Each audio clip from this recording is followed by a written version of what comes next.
Hi, my name is Amy. Thank you very much for watching, and let's make some bad financial decisions together. This is for entertainment purposes only, so if you're entertained, please like and subscribe. So, I was asked on Reddit the other day why I got into options, and I get to complain about my condo again, senses are tingling. So, here is the deal with this. I have had 4 failed condo sales, but the reason why I got into options starts with the second buyer because in December of 2023, we had agreed that I would start the process for a short sale. Then I got the denial letter, but then Ethereum was on a tear, so I took money out of my crypto and said, hey, we can still go forward with the sale, and they were very excited.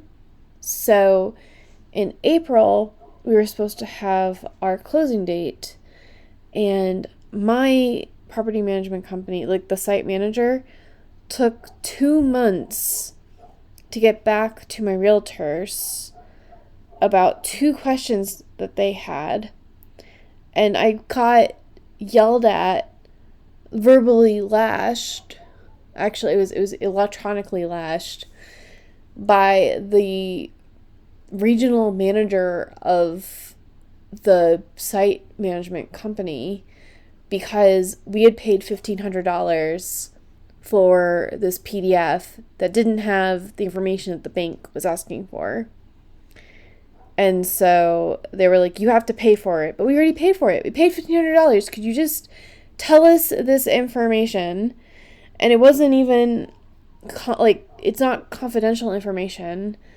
They said, we cannot legally email it to you. And then they emailed it to me 2 days later when I got them the tracking numbers. And that said we actually paid for the stuff. Anyways, I wasn't getting a good vibe from this. And so I was anxious. And in order to deal with my anxiety, I was looking up leveraged ETFs. I had a basis in financial literacy. I'd had a finance blog for a few years there, so I just wanted to get into leverage because I figure, 1x, 2x, 3x, these are things that will help build my wealth more quickly and, help me come from this situation where I had to pay, I was going to pay $30,000 to close on my sale. Anyways, that buyer fell through, but I was actually listening to a YouTuber about a leverage ETF, and they said, well, you could invest in Misty, which has 100% distribution. And I paused the video and I was like, no way, this is fake. It's either a scam or it's a dividend trap. There is absolutely no way a fund can sustainably give you more than 100% distribution. And so I did research. I deep dove into it. And it turns out that it is a covered call ETF. And that the way that they work is you give them the money, they put out cover call contracts, you get the premium, and they just keep doing that, and you just keep getting money. So I was like, cool. First of all, it's not a dividend trap, which is great. It's not a scam because people have been doing this for a long time. It's an ETF, so the most I could lose is the amount of money, my initial amount that I put in there. And it's probably less risky than going into a 3x leverage. And I didn't know anything really about options at the time. I understood on principle, I looked up how they work, but I never actually chose a strike price or anything like that. So I felt more comfortable. And these funds, they have millions of dollars. So if they put the strike price too close, and they have to buy to close their options, they have more money to close out bad bets than I do. Like, I would have to stop options much earlier in this experimentation if I put it that close and I had to pay that fee. Like, I would run out of capital way earlier than this fund that has $1 million. Just saying. That was my attitude, and that's what I'm sticking to. So that was good enough for me. But then I was curious about options, but you can't really see what the current option price is without having options enabled on Robinhood. So, I tried to download and log into a few of those option simulator apps because I wanted to do paper trading, or at least monitor to see, like, what are you talking about. So I enabled options on Robinhood that I could just basically log and document what the premiums were. That way I would have more of an insight over, like, what the premiums are. And so I wound up, and, like, a lot of things are too expensive for me to do a cash secure puts, but I was staring at Misty because I love Misty. I love investing in it.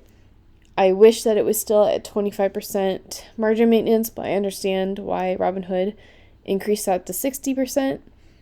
But, like, so their options are actually pretty good now because the volume is up and the implied volatility is a lot.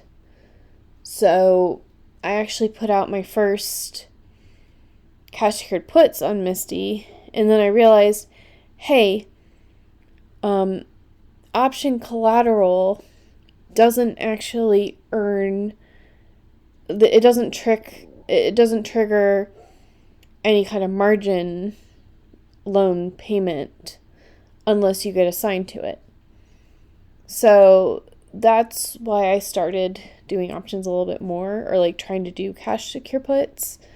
And then once Misty became 60% margin maintenance, I think it was just a little bit before that, but I was like, you know what, why don't we try Bitto? And I'll do the options wheel with Bitto because that actually has a good, like, when you do cash secure puts, you have a good premium. If you own the shares and it's a covered call, then that also has a good premium.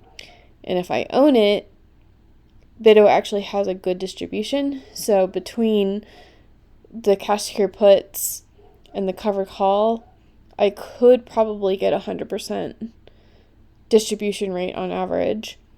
So I've been trying to, get that dividend wheel going. But then in early November, news happened, and I realized, hey, my job probably is not that secure, and I am unsure if I'm giving up some of the premium in order to have fund managers manage my option plays for me. So now I'm curious, would I be better off just in XDTE and MSTY, or would I be better off trying to do my own options? And a few reasons for that. I discovered MSTX, which is just really hard to find stocks that are both cheap and worth investing in. So I looked into finding out about SoFi, and I did a cash secure puts on it, and then it became like $16. I was like, oh no, okay, if that's how you're going to play. So it was around that time that I was starting to get into MSTX, And then MSTX went from the $30 that it was, that I feel comfortable doing cash secured puts on, to like $130, which is out of my price range. But I still like MSTX because it has like a 300% implied volatility.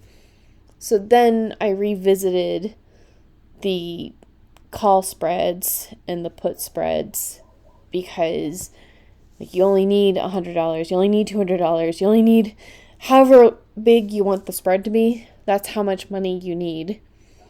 And so with MSTX being 300 IV and me wanting to experiment with options in case I do wind up becoming unemployed, I would like to have practice. And practice in a bull market is much easier practice than if I'm actually unemployed and I need this money, and it's not like I have my real salary to pay for my everyday things while I'm experimenting and finding, because I mean there's so many ways to be profitable with options, and there's so many ways to like lose all your money if you don't properly risk manage. But it's hard to know what your style of option trading is without going and doing it live. So that's where I am right now with this. I tried the leaps, and I'm not entirely enjoying doing covered calls, mostly because I am unconvinced that I need to learn about charts and things like that in order to do options, which probably is not the best move. But it's just, the market keeps going up. You're doing cover call, you're kind of betting that the market's not going up that much. So I do prefer the puts, because at least that way I'm cheering for my company to move up and never come in, like, be close contact with the strike price I put in my puts. So the leap, like the SPY leap, that's more curiosity of, my theory is that Yield Max and a little bit of Round Hill, they put their strikes too close to in the money, and so they're losing more often than they need to. And every time you lose with an option, it's expensive. And I'm learning that, because everything with options costs money. So now I'm have a better feel for like what is profitable, what would not be profitable for these things. But like, could I beat the distribution that I would have gotten if I had just done XDTE? Because I'm putting my strike prices a little further out, which means that I don't have to buy them back out at a higher price. So I can't tell you specifically with the leaps how it's going right now, because for leaps, there is a second half of it that is also able to capture profit. So it's just, with Round Hill, they do take out like the month-long synthetic, but at the end of the week they close it, and therefore it's like bundled, but I only took out one that's like 2 years in the future. So I'm getting started, and I'll keep you all updated with how these option things are going, and if I still have the risk appetite for doing my own options after I have all of my debts and obligations paid off. But yeah, we'll see. How did you get into options? Do you do options? I was very hesitant with options for a long time, because if you don't do cash secured, or covered calls, you can lose a lot of money if you're not careful, if you mix something up. And Wall Street bets, it's a thing where, like, I don't want to gamble and lose all my money, but I was willing to do leveraged ETFs because, like, when you have less money, that's when leverage does the most good. And it also is less impactful. So, like, it's less devastating to lose $500 versus $500,000. So, I'm just really glad that I had some kind of a crisis where I had to go and look up this stuff. And now I'm in on high income ETFs. So hopefully, between that and running my own options, which running my own options also kind of hedges against like Roundhill and Yield Max, because even if there's like a prolonged bear market, if I'm doing my own options, it's with my own money, so like hopefully I don't run out of money. So anyways, I'll talk to you all later. Bye.